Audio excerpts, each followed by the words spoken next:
Alright guys, what's up? Welcome back to the channel. Don't mind my wind burnt face. Went through quite some cold snap and wind here in Maryland right now, but I'm sitting in the office. I'm working on tax stuff right now, trying to get everything in order for the 2021 year, and I wanted to show you guys a couple things. Now, from all my streams of income, I'm still working on expenses, so this is gross number. We made roughly $300,000 this year, which I think is pretty good for a one-man operation. And that's, that's all my streams of income. We can go over all of them at some point, but not in this video. Now, I just wanted to show you some of the major brokerages I work with and how much I actually made from them. So some of these, obviously, I don't want to give the names away of them, but that's one of my largest accounts there. We did a total of $38,165 for one customer. There's another one right here, one of our larger direct customers, $16,350. That $2,965, that's actually Wholesale Express. I didn't want to show the names around it. But as you can see here, a couple more. The Rosenthal Group, Run Buggy. Those are pretty big brokers once you get on the load board. Rush Logistics. So you see how many of these there are, how they add up. You can see my buddy Hotshot New England here. That's actually business we did together, $11,400. Another one of my direct customers here, $2,000. There you can see there, Metrogistics, Montway Auto Transport, Montway Auto Transport are the same things, just different accounts I think they have set up on Central. And as you can see here, I mean, the totals just go up as you go around. I can actually tell you how many customers we even added this year by just the numbers adding up. QuickBooks actually gives you a little rundown of what you did for the year. So on QuickBooks, it said I racked up 78 new customers in the year of 2021 that weren't already in my QuickBooks account, and that equated to 216 new invoices. And now this number obviously isn't to brag or show off or anything, but I get asked so many times, how much money can you make? And that number is kind of endless depending on your setup, how hard you want to work, how many trucks you have, if you have drivers, if you're willing to run local, regional, OTR, whatever it may be. So don't take this as bragging. I only share just to spread the word, spread positivity. I stopped sharing every single load I haul and what the rate is because the comments and the negativity just got too bad. My comment sections ended up turning into arguments. Not with me, because I don't respond to negative comments unless I feel like I can say something funny because the person's just being totally out of line. But it was mostly between other people in my comments. So keep that in mind, and let's see what we can do for 2022. Good morning, guys. I wasn't going to start this video yet, but I'm slightly concerned as to what's going up in here. Up in front of me, there is a trailer going down the road.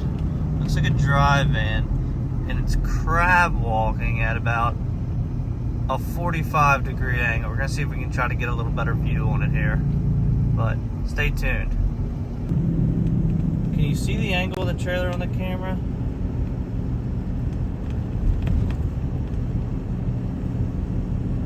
The waste management truck. The box truck maybe with a lift gate on the back. Look at it. You see how, look, it's like a 45-degree angle. Now it did snow out here a little bit. I don't know if you hit a snowbank and knocked the rear axle out or something, but definitely shouldn't be driving down the road like that. Now I gotta pay attention. I got my turn coming up here, so we'll see you guys in a bit. So I was coming up on my turn, so I had to put the camera down. Let's, what are we doing today? First, we're at Sounds So Good here in Waynesboro, PA. Getting a remote start put on this car, so we decided to drop it off. Can't drive two cars at one time. This is the I guess you call it the beater car. Take us down to the barn to let the horses in and out. Old lady drives it back and forth to work most days. But decided to get a remote start, and it was back ordered. And we're gonna end up selling this, but already paid for it, so why not? All right. Well, time to pick up the mega cab for my parents. Dropped it off here to grab the Ford. Let's see how she starts. It has been quite cold the last few days.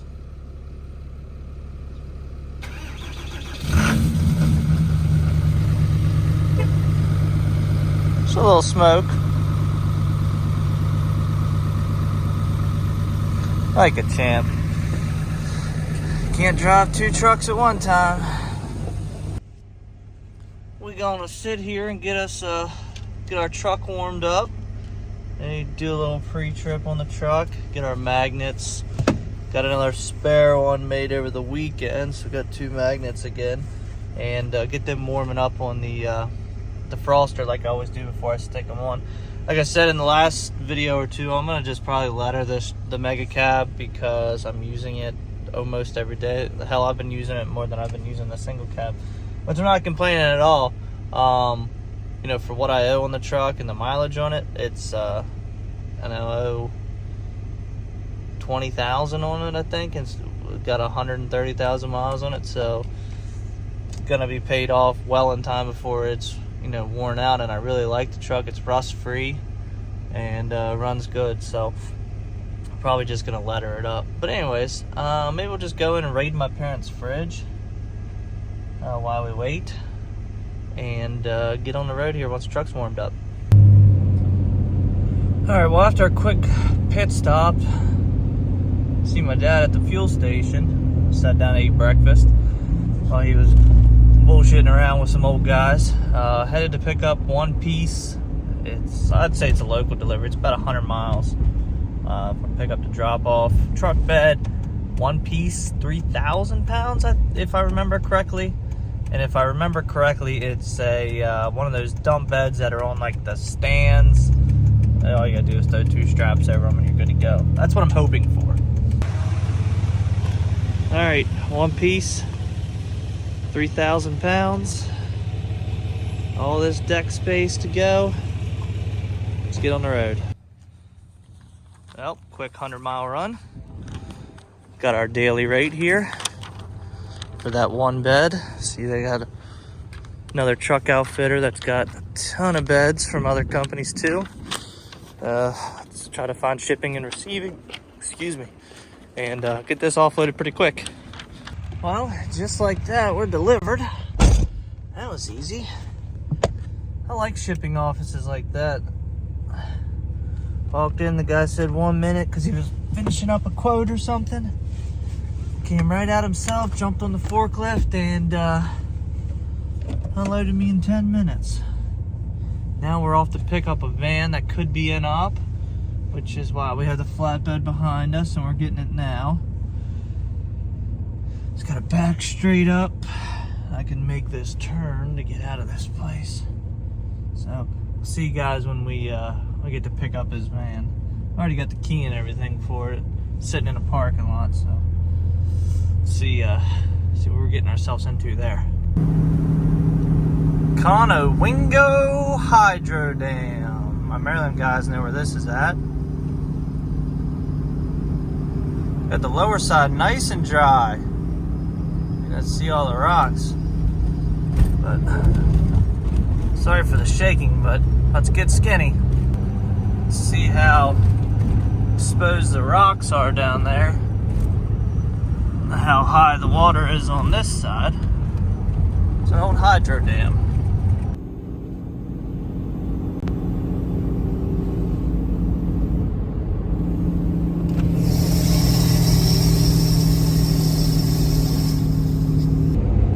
Got that exhaust brake screaming coming through there. Headed into Lancaster now to get this van. It's parked at America's Auto Auction. So I'm just gonna text my carpooler. I got cars in Mannheim. I use a carpooler service for that.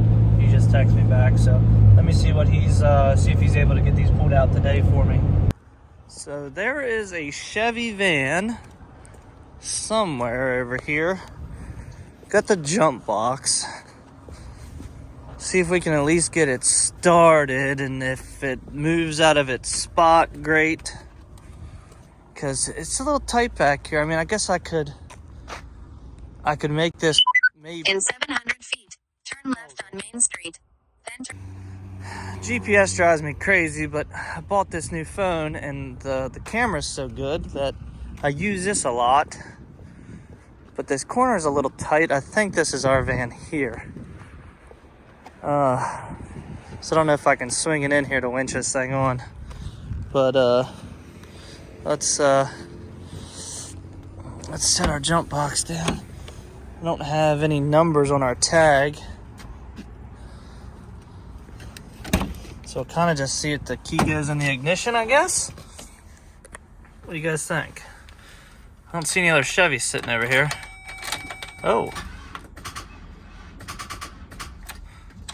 All right, well, it sounds like it might start. Having some juice. Whoops. Jump box was sitting on the hood. Whoops.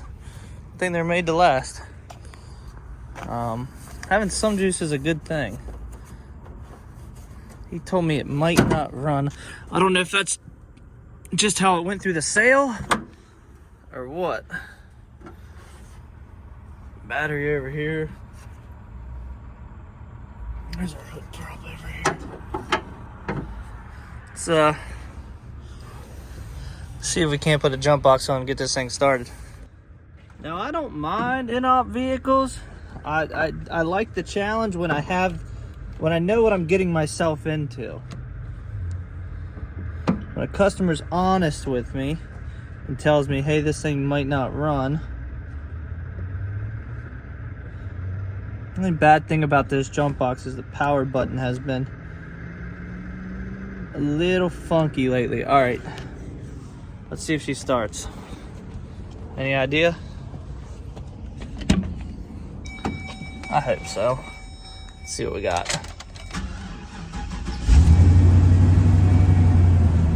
Started.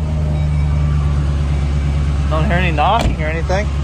Let's so I'm just gonna leave the jump box on it, hop in, get it as far as we can.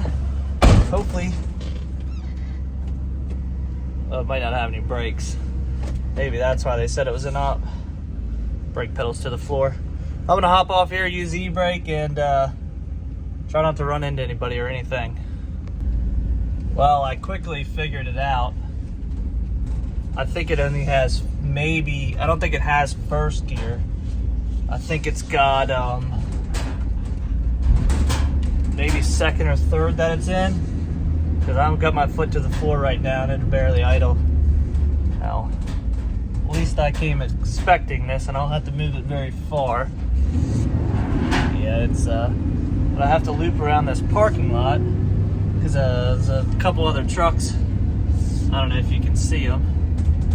And a trans-on shift, but there's a couple other trucks sitting there, and I need to get around them to the back of my trailer. That'll work. Oh, and that's that. Got it loaded up. I would assume he bought this for the engine. So I don't know if he knows the trans is bad in it, or maybe the trans probably rebuildable. But someone just put white spray paint over it. Look at the other side. Hold on. Look at this side. Someone just tried to put white spray paint over it. I mean, so yeah. I'm assuming he bought it for the good engine. But this guy buys and sells, fixes, repairs, just about everything. So let's go get this van delivered to him. Well, I need diesel. I got like 10 miles till empty. It's out on this side. I'm gonna have to wait till this guy's done. And then end up stealing his pump. But of course, he's got the pump in his truck and he's not anywhere to be found. So since you guys enjoyed my hold on, let me turn this so it doesn't be. Since you guys enjoyed my Verizon rant so much, Here's one for you. Let me let the truck stop beeping. Okay, so I'm trying to purchase a new vehicle. Well, I'm going to purchase a new vehicle. It's a very expensive purchase. It's not for the, well, it's for the business. I have this feeling that it's going to be an absolute nightmare. And why I say that is this guy's gonna try to back up to the pump that I'm using. Hold on. I didn't want that guy to try to cancel the transaction I was doing on this pump. So anyways, so I'm gonna make a purchase of a brand new vehicle. I wanna possibly order a brand new vehicle with all the options I want, fully spec'd out, and it's an expensive purchase. But I just have this feeling that I'm going to try to give somebody money and it's going to be the worst experience I've ever had. So it's a Chevrolet. So I'm looking for someone that works at Chevrolet.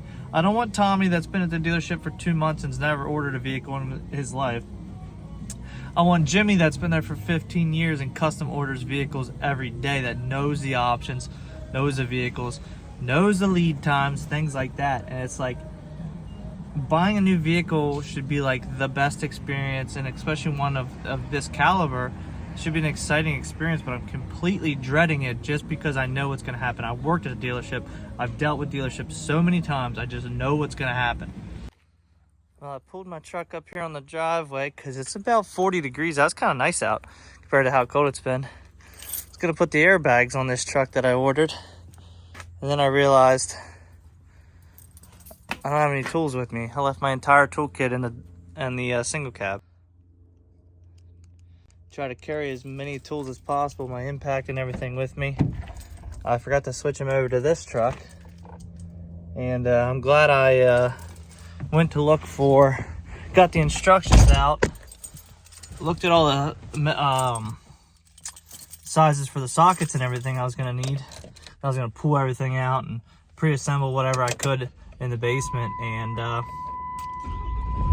don't have my tools. So guess that's waiting until later this week. Not a big deal though, because I'm not using this truck this week. So I can I'll be using mostly the single cab for the rest of the week from here on out. So I can just do it one night this week.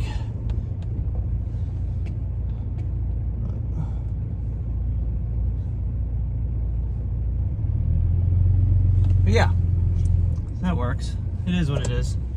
Just wanted to kind of get it done because I got home a little earlier than expected today, and it's nice outside.